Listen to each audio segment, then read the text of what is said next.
श्री स्वामी समर्थ. 12 वाजलेत. गव्हाला पाणी देण्यासाठी आम्ही रानात आलो आहे.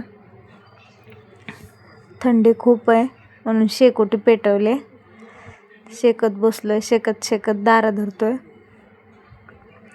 खूप थंडी आहे, तरीही शेताला पाणी द्यावंच लागेल.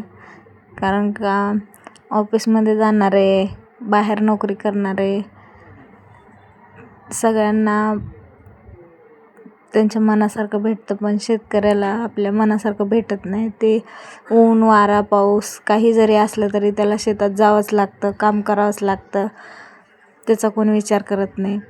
कुटुंबाचा प्रमुख म्हणून जसे वडील आपले अहोरात्र कष्ट करतात, कारण कुटुंबाचं पोट भरावं, त्यांना मुलांना चांगलं शिक्षण भेटावं यासाठी जसं प्रयत्न करत राहतो, तसंच शेतकरीही दिवस रात्र अहोरात्र कष्ट करतो, मेहनत करतो. तेव्हा कुठे पीक येतं आणि बाजारात गेल्यानंतर त्याला भाव नसतो, काही नाही, तरी पण त्याच्यावर तो समाधान मानतो आणि नव्याने सुरुवात करतो.